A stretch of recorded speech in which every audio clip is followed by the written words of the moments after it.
Okay, guys. Let's have a hand for Mike from Wizard World. Mike, ladies and gentlemen. These guys. Yeah. Good old Mike. Yeah. Couldn't do it without Mike. No, and I think that they deserve a lot of credit for not canceling. Yeah, how about Wizard it? World Cleveland. Yeah. And give yourselves an applause for coming out and not being too scared. Yeah, life continues, folks. That's right. But there's a different kind of virus in town, and it's called Rebel Force Radio. And we're here to infect you with 45 minutes of Star Wars conversation, a little yub, a little nub. And I think we'll start off now with our audience participation segment. We're going to do the Babu Freak Sound-alike contest. So everyone line up. I'm sure... There's the mic. Don't be shy. I don't see anybody lining up. I can't personally do the voice either, so what are you going to do? Well, it's great to be. How many of you out here are brand new to Rebel Force Radio? Anybody never heard of the podcast? All right. Wow, we got a lot of newbies. You're here because you like Star Wars, right? Everybody here because they like Star Wars? Yeah. All right. Right on. All right. Well, that's what we've been doing. We've been talking about Star Wars on a podcast for the last 14 years. We started in 2006, right after Revenge of the Sith, and I remember when we decided to start a podcast about Star Wars, my wife said, because it was right after Revenge of the Sith came out, she said, well, what are you going to talk about? Star Wars is over. George Lucas said he's not doing any more movies, and at that time we were hearing rumors about an animated series, which turned out to be the Clone Wars, and that's what really got our show, and in some ways I think their show, off the ground. And it was a great time for us because it wasn't overwhelming. You know, it was one show to watch. It was still sort of one canon, and that's changed quite a bit. So what a difference 14 years can make. Very true, very true. And so, yeah, we've certainly had a lot to talk about over the last 14 years, but I think what we're going to really focus on here for the next 45 minutes are the things that are considered hot topics today in Star Wars. And most notably, we'll be talking about the Rise of Skywalker. Now, a lot of people have opinions about the Rise of Skywalker. And yeah, Star Wars fans with opinions, who knew? But in all honesty, Jason and myself, oh, by the way, I'm Jimmy Mack, and this is Jason Swank. Yeah. We did not really properly introduce ourselves to you guys. But Jason and myself, we really have had a lot of fun with The Rise of Skywalker. It seemed to be, at least as far as the tone and the pacing, it really felt like Star Wars to us. It had a lot to do. And let's face it, this sequel trilogy has been kind of a hot mess to begin with, so it was really up to J.J. Abrams and his crew to navigate their way through not only continuing and wrapping up the sequel trilogy, but all the films in general, because they told us all of a sudden last year that this was going to be the end of the Skywalker saga. And so, we have mixed emotions about that as well. But I think that's the one thing that really carried me through with The Rise of Skywalker as far as my level of enjoyment is that I knew it was the end of the saga, and I felt it. I felt like it was a big finale, and it touched me emotionally on levels that I thought would be impossible for a Star Wars film to do. He cried. Short story, he cried. I was sitting next to him. So, and not just the first time I saw the movie. Even after the fourth time I saw it, I found myself getting choked up. What's the matter with me? So, because at the beginning of last year, I was sort of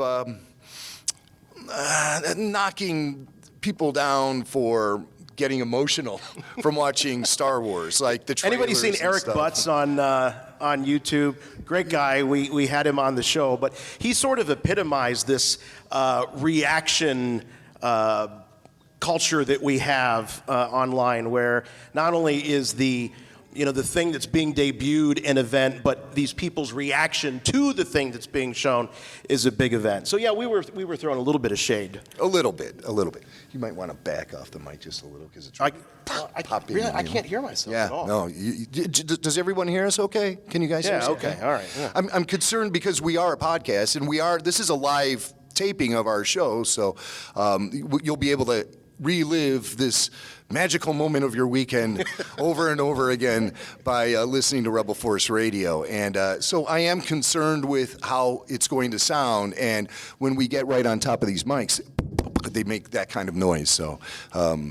So excuse me here, and Jason, I don't mean to pull the curtain back so much and get technical up here, but we did. So you will be able to hear this as a podcast. You can find Rebel Force Radio at our website, rebelforceradio.com, on iTunes, Spotify, Pandora, wherever you get podcasts. And we are proud to be part of the Evergreen Podcast Network. I know we've got, true. Our Evergreen team is here. If anybody has a chance to see Leah, she's at the booth. Is Leah in here? I think she left. She was here earlier, but she is manning the Evergreen booth downstairs, Right. and we have these little cards here that are nice. We can give you these guys, and so that's where you find the show, and that's where you'll find this conversation next week. Let's get back to Rise of Skywalker and this idea that the film had a lot of heavy lifting to do. And for those of us that have been Star Wars fans for a long time, that's not a unique thing. I think that a lot of people felt with the prequel trilogy and George Lucas's decision to start so far back in the timeline, with Anakin being just a 10-year-old boy, that there was a lot that was going to be left for that third chapter to catch up on. And let's face it, the entire Clone Wars, of course we ended up getting it in an animated form, but the entire Clone Wars is skipped over in the films. Yeah. So he left a lot on the table there as well. I think that the biggest difference is that with George, it was coming from one source. And whether or not George knew from point A to point Z, every major beat that was going to happen in the story, that to me, that's irrelevant because it's coming out of the same brain, the same mind. With the sequel trilogy, what you kind of ended up with, for better or worse, is a bit of a relay race. So I start out, it's like a game, you might play as kids. I'm going to start telling you a story, and I don't know where it's going to end. I might have some ideas, and then I'm going to give the baton to you, and then you're going to continue that story and so on. And then maybe by the time it wraps up, it's back to me. Wouldn't that be fun? And then I got to make it all work and then have a satisfying conclusion. So at the end, it kind of loses a little bit of cohesion. But I thought the sequel trilogy wrapped up really well with The Rise of Skywalker. And, it left some things open to interpretation. And so we have this interpretation. We have this novel here. And this book, this is the novelization of Star Wars The Rise of Skywalker. And this will be available on March 17th. But I read the whole thing in about 5 hours. And then did a 2-hour podcast about it, so you can check that out. So we might get into a little spoiler territory if you guys are planning on reading the book. Wait, does that count? Does it count? Does it count? If somebody's looking forward to getting a book. Right, but if you're reading a novelization of a movie, should there really be spoilers in the novelization? Well, that's a big question. Right. And in this case, the book does shine a lot of light on some things you might have been asking yourself, questions about The Rise of Skywalker, like, how did Emperor Palpatine suddenly return? How did that happen? They really don't go into it in the movie, but they do go into it in quite a bit of detail in this book. And so you're going to want to check that out. It tells you what happened after Vader threw Palpatine down that shaft. And I'm sure you'll find it pretty interesting. And it also explains the existence of Palpatine's son. And wow. I won't spoil this. No, Son. no spoilers. No spoilers. Because I know you guys want to read the book. And so I will say that those secrets get revealed. And it's pretty interesting. And you also get a lot more insight into the connection between Kylo Ren and Rey. And in my opinion, the book doesn't necessarily confirm a romantic relationship between the two. And I know that's a hot topic of debate. Do we have any Reylos in the room? Anyone who would confess to being one? This is a Reylo-free zone. This is a Reylo-free zone. Wow. No, I don't believe you guys. Somebody out there identifies as a Reylo. I'll admit it. Oh, look at Jason. Wow. He's I actually wanted there to be a romantic connection between the two of them. I'm a hopeless romantic, and I thought the Romeo and Juliet aspect, the two opposing forces coming together and creating something bigger and better than the two individuals, I loved that idea. I don't know why they ran away from it. It doesn't make a whole lot of sense to me. And the novelization, no spoilers? Well, I don't know. What do you guys think? I mean, We're here the to book talk isn't Star out Wars, yet, man. and- Let's do it. Is anyone going to be offended if we give away some spoilers in the novelization of the movie No. that we all saw 3 months ago? Good. So right. we'll read the book so you don't have to. All right. Okay. We'll put it this way. Palpatine's family tree isn't so much a family tree as it is a ladder. All right? So. Wow, that's a pretty deep statement before even opening the book yet. Yeah. But yeah, Well, there's- let's get to this romance question. I feel almost dirty reading this. Which scene is this? This is the end. So this is right before the kiss. The kiss heard round the galaxy. Yeah. Rey seemed surprised to see him. She sat up, but she didn't draw away. They stared at each other a moment. This is serious. He's laughing at me. He waited for her to understand what had just happened. It would be okay if she left him behind now, got on with her life without a backward glance at him. It's what she should do. Instead, she smiled and she whispered, "Ben!" There's an exclamation point. Oh, How do you okay. put an exclamation point at the end of a whisper? All right. You sounded just like Harrison Ford too from The Force Awakens too. I think. Ben! That's pretty good. Yeah. She was glad to see him, glad to be with him in this moment. It was the greatest gift she could have given him. His heart was full as Rey reached for his face, let her fingers linger against his cheeks. This is like my prom night. And then, wonder of wonders, she leaned forward and kissed him. Not like my prom night. Not like, oh, Jason went home by A himself. kiss of gratitude. A kiss of gratitude, acknowledgement of their connection, celebration that they'd found each other at last. But then she drew back, concern on his face. She could feel him growing cold. And then he dies. But, Yes. And he dies. And he dies. and scene. So, when you watch the movie, I sensed romance. I sensed sparks. Whoa, wait a minute. Get up here to the mic here. We got someone that wants to say, you did not sense or feel. No, I always thought it was, well, I was looking more from Ben's point of view, that it was more of a kiss of thank you for believing in me. Did you write this? Because that's exactly what Ray Carson thinks, apparently. That's what I always thought. It was more like, thank you for always believing in me that I could come to the good side. Or how about thanks for saving my life? Right. Because she was dead. Yeah. She was cold. She was a cold slab of meat there. And he brought her back to life. So, and by doing so, then he gave up his own life in the process. So an interesting thing was brought up recently on the show where we were talking about,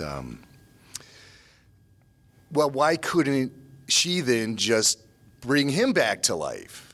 And it's because then she would die. And then he'd come back to life and he'd bring her back to life and then he'd die. And he'd be there all day. Dying, resurrecting, dying. Or 3 hours later. So yeah. So once you take that power bank and plug it into your smartphone and it charges your phone, there's no more energy left in that power bank. And so that's kind of how they are able to save each other through the Force. And I like that. But she didn't even try. She didn't. She was kind of like. Try. Well, maybe she couldn't. Maybe she was so tapped at that point. Well, that's true. She couldn't. That's true. She didn't even try. It's almost like she wanted him out of there.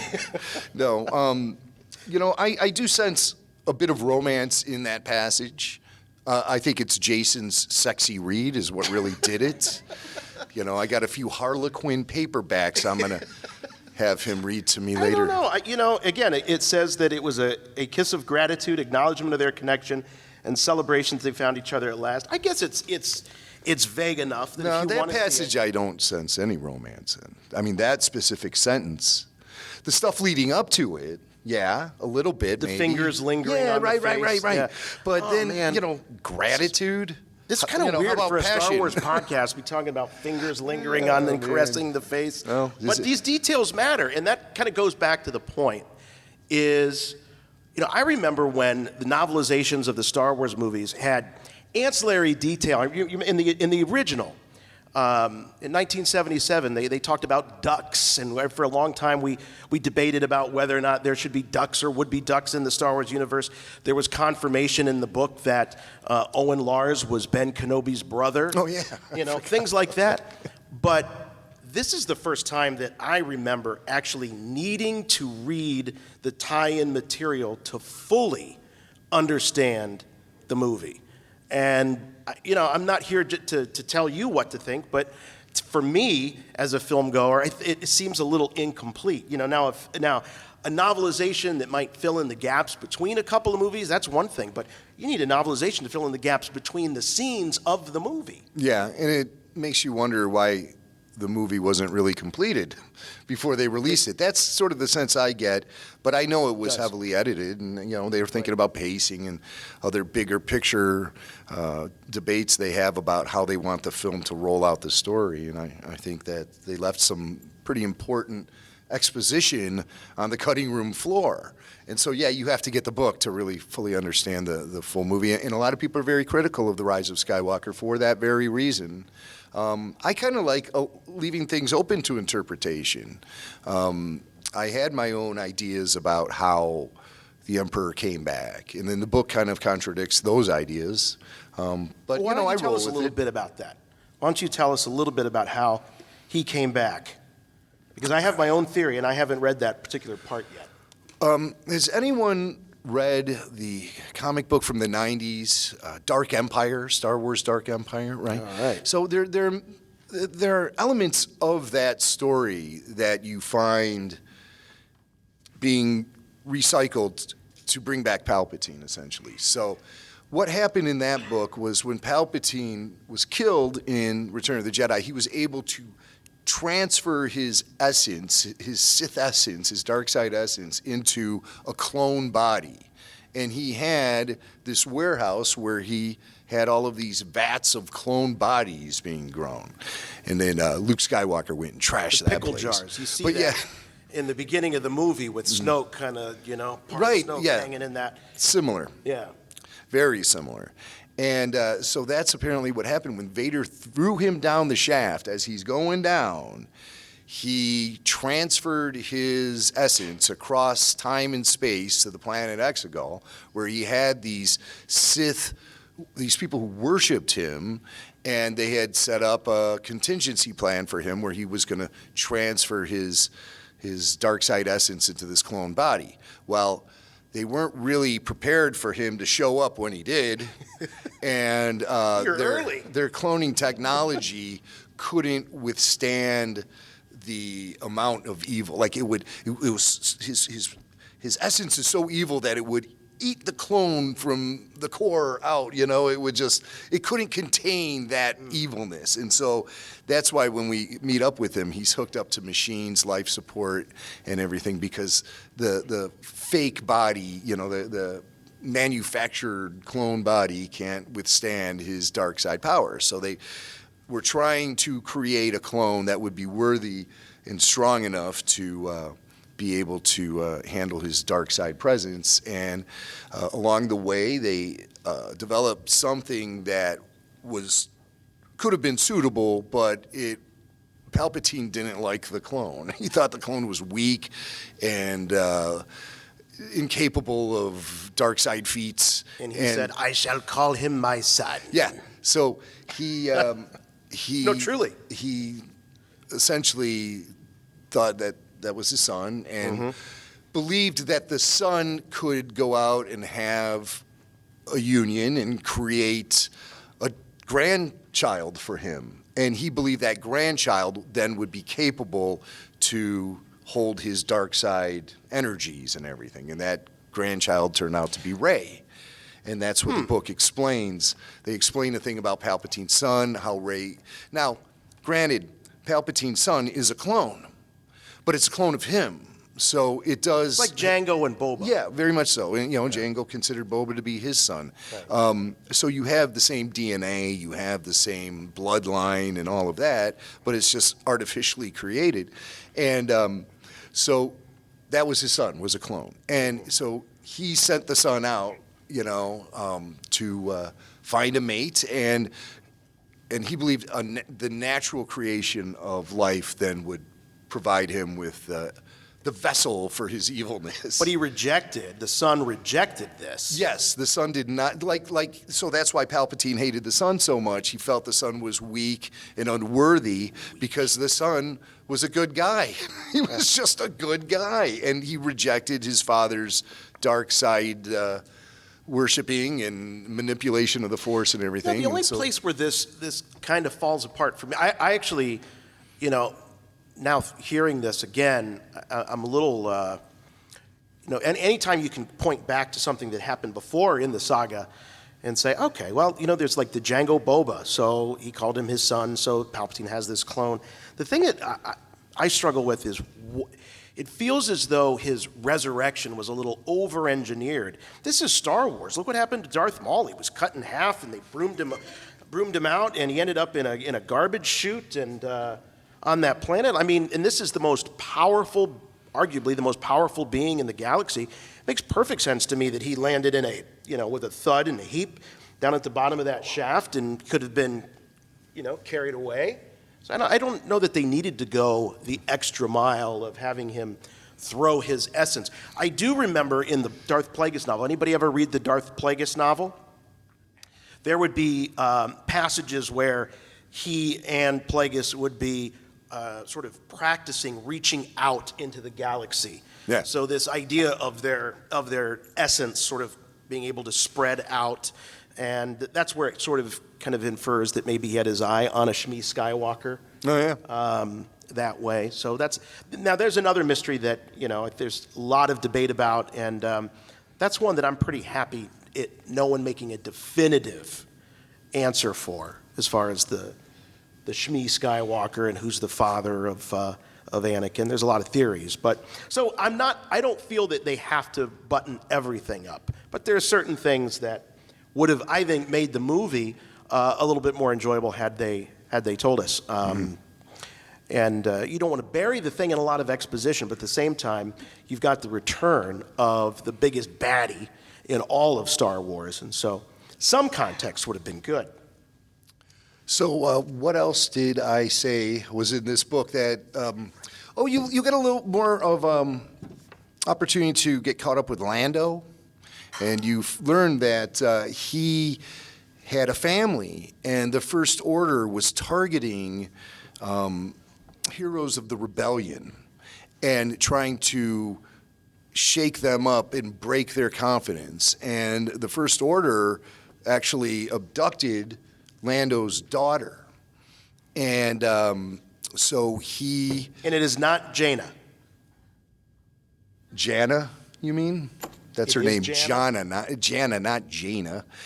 The book kind of explains that. So when he gives her a look at the end of the movie, it reveals that he believes she could be his daughter. He thinks it's possible. Huh. And her name is Jana, not Jaina. So I don't mean to be snippy with Jason like that, but sometimes I just can't resist. So you get to learn a little bit more about why he's hiding out on that desert planet, Pisana, because he's shaken to the core. His family has been destroyed, and he's just living out the end of his life, and he just found that that was a comfortable place to do it and stay off of the big stage of the galactic war. But we all know he comes back, and he laughs his way through the entire battle. Yeah. So we have a fun character on Rebel Force Radio named Puppet Lando. Puppet Lando couldn't make the trip. Yeah, Puppet Lando has, he's got important things to do at Cloud City this weekend because he is, of course, the Baron Administrator. Look at this book has some great photos in it, too. So this might seem like a commercial for the book. It really isn't. I'm just talking about the content in it. And it's an important read if you're a Star Wars fan and you want to get the full story about the Rise of Skywalker. If you had an issue with the film, maybe it'll help illuminate some insight into what was going on in certain areas of the film. Because, we, like I said, we love it and everything, but I think that there are some flaws in it that are hard to ignore. And, I'm not going to make an apology for it or anything, but I still have a lot of fun with that movie. And a lot of people are talking about it online. I'm like, well, what's wrong with me? What's wrong with me? And I realize that nothing. I'm just having a good time. And that's what it's all about when it comes to Star Wars. And sometimes I think people take it a little too seriously. And, I'm a guy who's devoted 15 years of my life to talking Star Wars every week for a few hours with this guy. And, I take it very seriously, too. I revere Star Wars, but I always have fun with it. And I think that's the most important thing. It's okay to be irreverent when it comes to Star Wars. I also think that the fact that the canon is so large, even the film canon now spans nine films, plus the two standalones. Of course, after 11 movies, we're going to have some that we like better than others, and things where it really works, and concepts that don't work so much. When it was just the 3 films, and we're both old enough to remember when that's all it was those 3 films. It was a lot easier. In fact, growing up, I always kind of considered it one movie, because for me that's really the way it felt. I didn't think about Star Wars versus Empire versus Jedi. I think about it more now. But I didn't back then. But as the canon has grown, and then you get into all of the tie-in material and the comics and the novels, we're going to have our gripes, and I think that's totally fine and that's valid. What I liked about the Rise of Skywalker was that it seemed as though the debates that we were having as Star Wars fans were about the movie itself, and not about all of the backdoor drama behind the scenes and all of that, and fired directors, and so that was really refreshing to be able to just talk about it on the basis of what you're seeing in the movie. But I would love to turn it over to anybody. We've got the microphone set up here. Anybody have any questions or comments about the state of Star Wars now, where we're at? We've got some release dates of movies. We don't have any concepts yet, but I think it's 2022, 2024, and 2026. Something I really liked about The Rise of Skywalker is I think I was really primed to go into the movie theater because we had a couple of months of great Mandalorian episodes to really warm us up. I mean, Baby Yoda. How have we been sitting up on the stage for almost half an hour and nobody has said the words Baby Yoda? Did you guys visit the 501st booth downstairs and see the Baby Yoda they have there hanging out? Picture taken with Baby Yoda? Picture taken with Baby Yoda. Oh, we were heading back up. Yeah, good call. Good call. Now, maybe by this time next year, we'll all have life-size Baby Yodas, right? Because they're going to manufacture it and it's going to be everywhere sooner or later.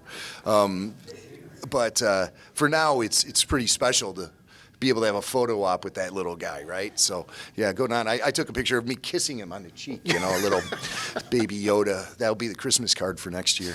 So, okay, this is our friend Ian. Yep. And he is a local proud Ohioan. Yeah. And big Star Wars fan, too. Excellent. Can we do that thing where I go, O-H? I-O. Yeah, I love that. See, I'm from Illinois, and you say O-H there, they think you're having a seizure. Lost it at the live show. Oh, so get right into the mic, okay? What do you guys think about the upcoming books? Is it the High Republic? Yeah. All of this, it seemed out of nowhere to me because I guess I wasn't following Well, it had books. that code name. Yeah, well, Project Luminous. Luminous. Yeah. Ludicrous. I think that was the name. No, I'll definitely be dipping my toes into that. It seems pretty interesting.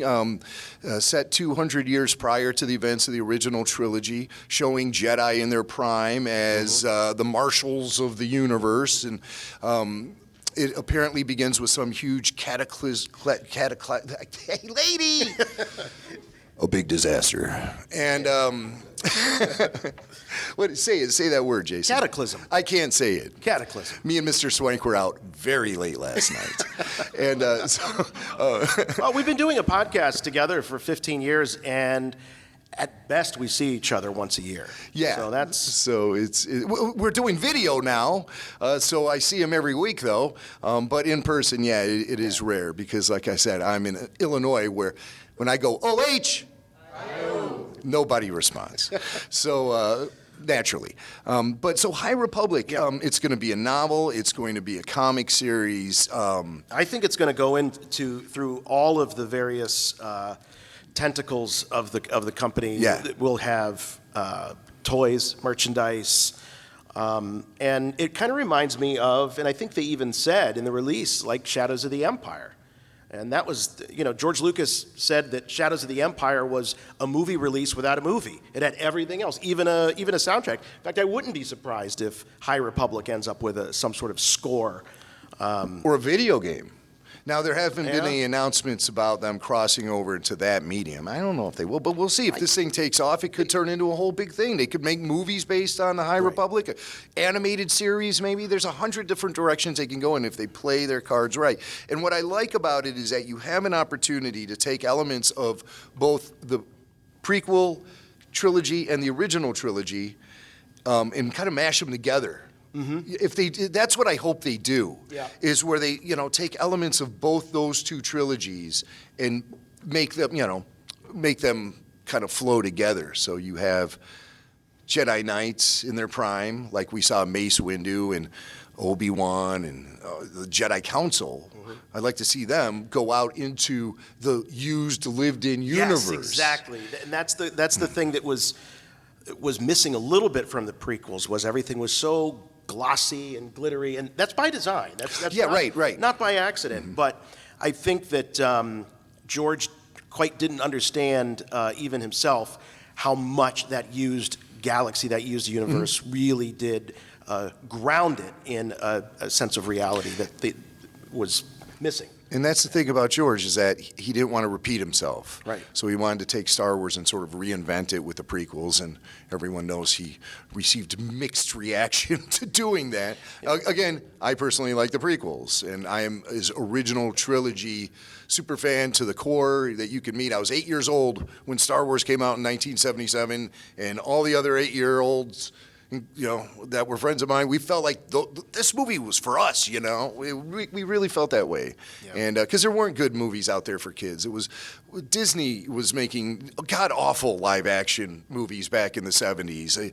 Apple Dumpling Gang. Oh, well, and that was okay. And some of the Herbie the Love Bug movies. Cats from Outer Space. I like that one. I like that one. I mean, pre-Star Wars, that was Star Wars. Cats from Outer Space, yes.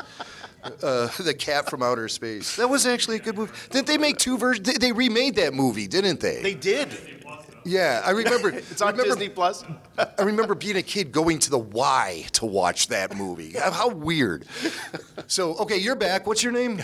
JR. JR, of course. What do you got to say? So I was going back to the High Republic. Yeah. I really think that was supposed to be Benioff and Weiss's movie. Because you don't bring in guys like Doug Chiang and Ian McCaig to do concept art for publishing. Now and they've been getting working somewhere. on this for 2 years. And you think in the past 2 years they were working on Rise of Skywalker, Clone Wars, Mandalorian, and then you have Doug Chiang and Ian working on just books. That could be true. When they could have brought in any Marvel artists to do the artwork for that stuff. Right. That's a great theory. I like that. And that first book is coming out at Celebration in August. They were probably trying to tie it into when they were going to have those guys announce the new movie. Boy, oh boy. And stuff that like blew that. up in their faces, That's what didn't I was it? thinking. But that doesn't mean that this time frame can't evolve into Oh, I think it will. a film or I think that they've got a lot of work to do in terms of branding these characters, getting people, no matter what medium you like to consume. If you're a comic book reader, then you can meet and learn about these characters that way. If you're more of a long form reader, Oh yeah, we got Charles Soule. I think is one Right, of the best. I think he's almost up there with Dave Filoni. Well, he sure did a good job with that Vader as far as comic storytelling. book. I mean, he's writing the new Star Wars main line. He wrote Lando, the miniseries, Yeah. the Vader, he's and the done Rise some of great Kylo work. Ren. He's one of those that I think people are going to go back to. That people are coming back to the Clone Wars now that weren't watching it at first and Yeah. be like, I should have watched that 5-10 years ago. Mm-hmm. I think people are going to come back to Charles Soule in 5 or 10 years and be like, I should have read that guy's stuff when he was writing it. It's possible. It's possible. It's there. You can see those comic books and everything. So he's writing. JR. He's writing the novel that launches off this whole publishing initiative, right? It seems pretty interesting. I just hope it's not too much of like focus group sort of storytelling going on here. I hope they really latch onto a mythology and are able to infuse it with authenticity and integrity and not be playing up so much to... I'd like to see them take some risks, like you said, it's focus grouping it, making sure that everyone is satisfied. That gets kind of boring, If you're not making someone upset, you're probably not doing very much at all. But I am happy that they are launching out into a new direction with the publishing and trying to establish a future for Star Wars by going 200 years into the past. But again, I think it presents a lot of blue sky opportunity where they're not held back by the Star Wars that we've known for all these years. They can play in the universe and really create some new and fresh stories and not be burdened by the history of Star Wars, which is a big problem and a catch-22 for a lot of guys who work on this franchise. I hope that we were talking earlier today about, I feel that they gave up on the standalone films way too quick. I don't think that Solo was a bad movie at all. In fact, I think it's a pretty fun movie. I agree with Jimmy. He said the biggest crime of that movie is you can't see it. I think it's so dark. dark. It's just too dark. But I liked it, and of course, Rogue One. Arguably, I think for a lot of people, it's the best of the whole Disney era of Star Wars. Rogue One. See a lot of nods in the audience there in agreement. I'm concerned that Disney and Lucasfilm are perhaps not learning the right lessons from the way that the fans have reacted. It's not that we don't want these legendary legacy characters in new Star Wars. We just want them handled appropriately, handled well. And I'm more than happy to give them opportunity to try a lot of different things. I'm disappointed that they said, well, you know what, that one didn't do so well, so we're not going to do any more of these. So let's go back 2,000 years and create all new characters and all new adventures. I don't know that that's the lesson. I think it's great. I think that they should be opening up all of these avenues and having these different eras that people can explore, but don't shut the door on what has made Star Wars so popular for the last 40 years. It wasn't a story set 2,000 years before A New Hope. That didn't make Star Wars popular. I think TV shows like The Mandalorian, too, do create interesting launching pads for maybe future feature films, spin-off shows, things like that. So I think they're doing more to add to the mythology than just concentrating on this High Republic era that's going to be launching this summer. I think they are also looking closely at the original trilogy era and using a show like The Mandalorian, this upcoming Cassian Andor show and the Kenobi show. There's going to be a lot of different things dropping, and it's possible that one of those series could spin off into a movie series of its own. And I think The Mandalorian right out of the gate is already looking like a prime contender. I would love to see a, $200 million feature film of The Mandalorian and Baby Yoda kicking everyone's butt, and it'll just be great. And I just hope that Baby Yoda stays a baby forever, okay? I don't want him to age. I don't want him to, grow up and start talking and stuff. I don't want that. I want him to be Baby Yoda. At the rate he's growing, I think we're probably pretty safe. So they say he's 50 years old, right? Yeah. Sweet, cute little Baby Yoda is 50 years old. That's my age, okay? And he's way cuter than I am. So I don't know what his secret is.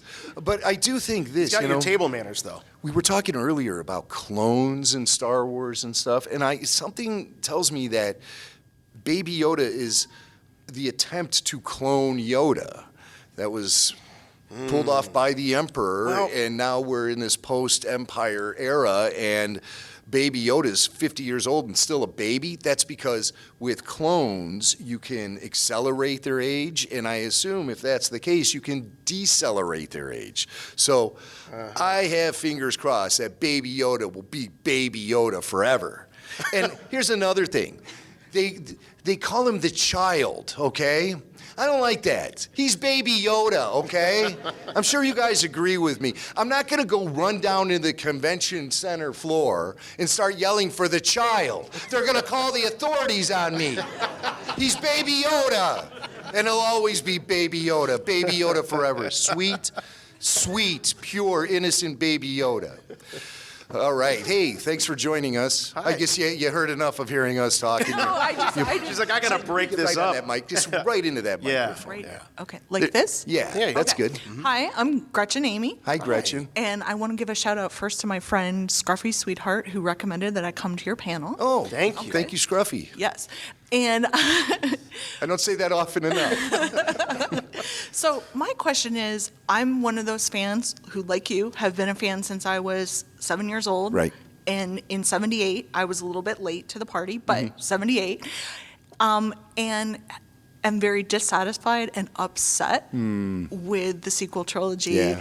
And really heartbroken that they've shoved away the expanded universe. Oh, So that, So it's a that's double my, whammy for yes, you. Yeah. Yes. So my question is, can you still be a true Star Wars fan and Of course. not like the sequel yeah, trilogy? for sure. I'm gonna- Absolutely. No. Yeah, well, like what Jason was saying earlier, there's so much out there now that you're going to find the things that really connect with you. And if it's, the sequel trilogy is a big deal because it's like the most hyped thing in the world and everything. But there's nothing wrong with just saying you like the original film and that's it. I mean, as long as you are able to feel that passion and stuff, there is no true fan. It's all from inside, You know the answer to that question before you even ask it because you're a fan. You have that passion and you're disappointed. Yeah, you know why you're disappointed? Because you're a fan. Exactly. And it's not living up to you. You have standards, you have Exactly. That is expectations, exactly and there's why you're nothing disappointed, wrong. because you care. Yeah. And this idea of fan service, if we're not supposed to service the fans, who are we supposed to service? That's People true. that didn't like Star Wars? Yeah, they talk about fan service like it's a bad thing. I got news for you. The entire sequel trilogy only exists because of fan service. If they didn't want to appease the fans and provide us with an extension of the story that we had loved so much, whether or not they were going to botch it up, I mean, that's a different story altogether. But they decided to continue it because they wanted to appease the fans and connect with the Star Wars that we know. And so, bring back Mark and Carrie and Harrison and everything and try to continue their story. And as far as execution goes, we can debate that, forever. But there's nothing wrong with airing disappointment or feeling disappointed or anything like that. You're a super fan. You're here for crying out loud. So, thank you. That's a real interesting question. Yeah. But I don't. There's no price of admission for fandom. There's no test you have to pass. None of that. It's just if you're a fan. Yes, sir. Hey, I'm Dave. Dave. Kind of a related question as far as the relationship to like canon versus EU. Do you guys think there was any significance to the mentioning of a Revan Legion in the Rise of Skywalker, like as being part of canon, and maybe that's the direction they're going to start going, like back to the Old Republic? Is that from a at book, some point? The Revan Legion? No, I was reading an article. I guess it's like when the fleet is in Exegol, there's a mention, I guess, in the movie, and I don't even remember in the movie. Oh, it Yeah, is the sure, book, something, right? yeah. It's in a book. It's not actually in the movie itself. Yeah, I it's don't something think. published by Disney, I believe. Yeah. So like Disney is acknowledging Revan. Basically, Right. that's the first time they ever Yeah. did, which is in the Old Republic, and there's like been a lot of talk that maybe they're going to start going into Old Republic material as part of canon. So They might. Do you guys have any Well, thoughts on I that? would just say, and I'm not a big EU guy. I was never a huge fan of it. But I think you're in good hands with Dave Filoni. Dave Filoni That's his expanded universe is the old EU. He knows that the fans love those characters. It's why we got Thrawn canonized officially. And so I think that you're in good hands. They realize what a treasure trove of characters and situations they have there. All right, we have time for one more question, and they're going to Thanks, kick Dave. us out of here, and we're going to head over to the Emily Swallow panel. And Emily, of course, played the Armorer in The Mandalorian. So we'll be heading over there. I think that's at 5:15. 5:15. 5:15, Okay. yeah. 5:15. So please join us over there for Yeah. Emily. Yes. Hi, I'm Kat. Hi. Kat? My question kind of came up when you were talking about the Obi-Wan Kenobi series.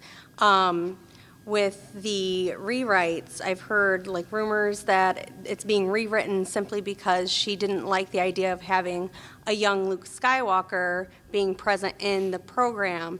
So I wanted to know what your thoughts were about what his purpose would then be to be in Tatooine if there's no mention of Luke Skywalker whatsoever. Yeah, that's puzzling, right? I mean, you'd think that Luke being in the show would be almost essential because Obi-Wan isn't just hiding out in the desert, Right. Living out his years. He's actually on a mission to look over and protect Luke.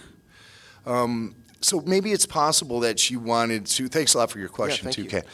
Maybe it's possible that Lucasfilm wants to get Kenobi off planet. Maybe that's a desire. Get him off Tatooine and on some special adventure that he leaves planet for But a rare time or he'll something have to like be that. anchored in that mission. So He I would has like to. to think at the beginning, and I feel that there's got to be a lot of reluctance on his part to leave. There's got to be something big that is going to pull him away.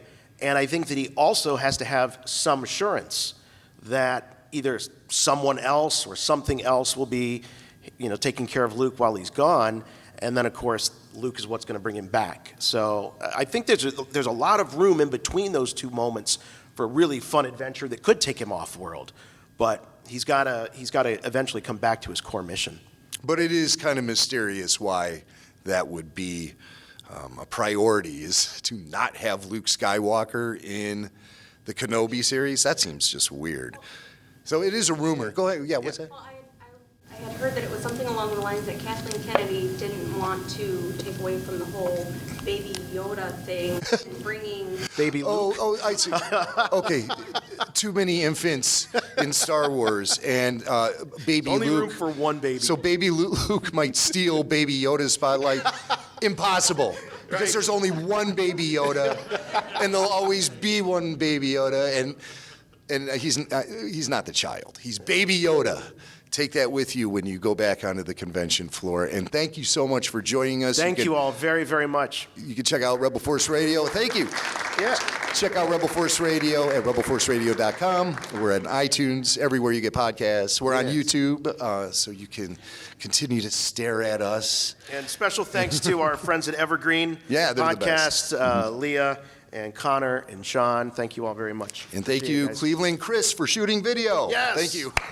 Awesome. We're out. Thanks, guys. See you at Emily Swallow. A couple hours.